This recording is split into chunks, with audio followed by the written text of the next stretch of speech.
Noah was a quiet boy with big eyes and a bigger imagination. He loved quiet mornings, soft pajamas, and stories about flying ships and sky islands. But most of all, he loved clouds. "Clouds are boats for the sky," he would say. "They're going somewhere. I just know it." Every afternoon, Noah would lie on the hill behind his house, stare at the clouds, and wonder what it would be like to sail in one. Some clouds looked like whales, some like castles, and sometimes, just sometimes, they looked like boats waiting for a captain. "Maybe," he whispered one day, "they're waiting for me." That night, the wind was especially soft, and the stars blinked sleepily overhead. Noah tucked himself into bed with his favorite stuffed elephant, Tumbles, and whispered, "Take me somewhere magical tonight." And the night listened. Around midnight, something wonderful happened. A breeze tiptoed through the open window, brushing Noah's cheeks like a feather. Tumbles' ears fluttered, and from above came a gentle voice, soft as fog and warm like moonlight. "Captain Noah, your boat is ready." Noah opened his eyes. There, floating just outside his window, was a cloud. Not a normal cloud, but a boat-shaped cloud with cottonsail masts and a wheel made of stars. Tiny ropes sparkled like spider silk in the moonlight. At the helm stood a tall hat and no one in it, yet somehow, the hat seemed to be in charge. Noah smiled. He knew better than to ask how or why. He took Tumbles, climbed out the window, and stepped onto the cloud. It felt like stepping onto memory foam made of dreams. "Where are we going?" he asked the hat. The hat spun once in the air and pointed upward with a whoosh. "To the Isles of Sleepytime," came the reply. With a whoosh and a soft lift, the cloud boat rose above rooftops and trees, past sleeping birds and blinking satellites. Higher and higher, until the earth looked like a night light far below. The stars twinkled in greeting.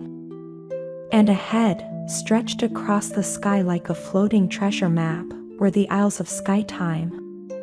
The first island was shaped like a pancake and smelled like syrup. Tiny puff-puff creatures hopped around flipping themselves with butter leaves. They waved happily. "What are they doing?" asked Noah. "Practicing landing," said the hat. "Some clouds fall. These prefer to bounce." Noah giggled. The next island floated sideways. Everything on it was tilted, trees grew horizontal, rivers flowed up, and birds wore shoes on their wings. A sleepy owl in a nightcap yawned and handed Noah a glowing marble. For balance, the owl hooted. "Things get a little twisty beyond here."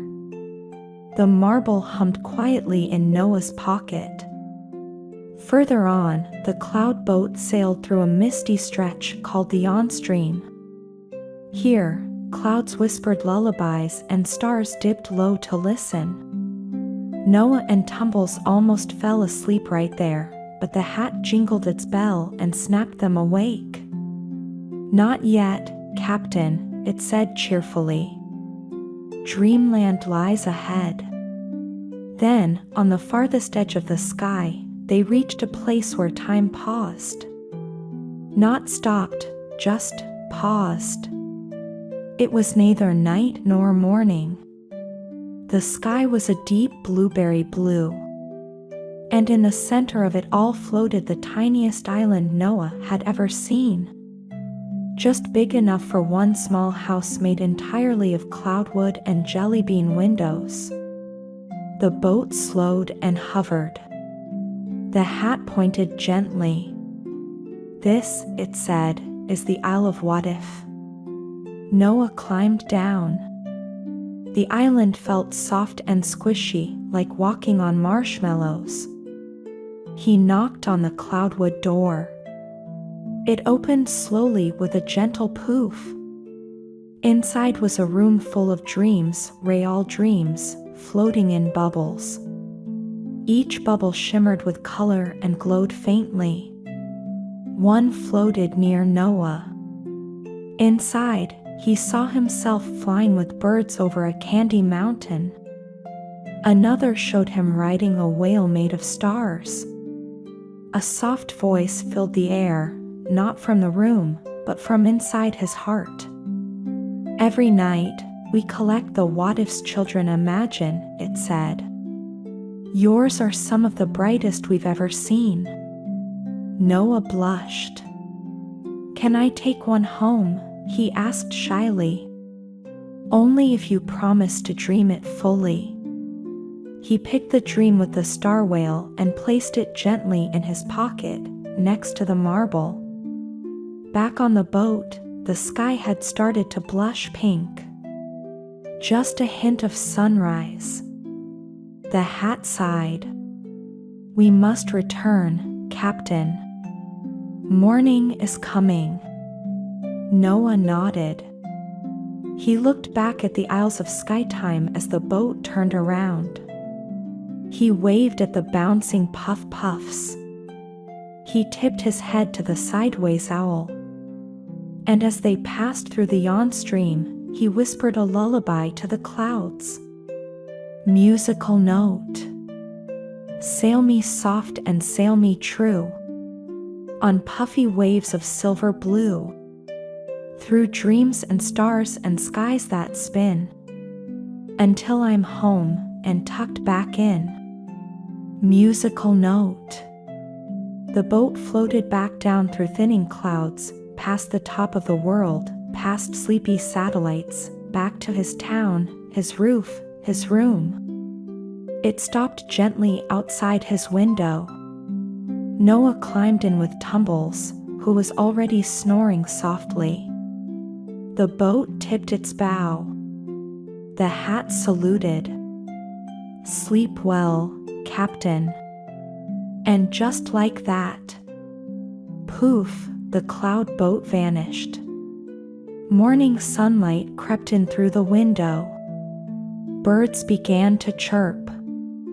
Noah's alarm didn't ring, because, somehow, it had been turned into a marshmallow.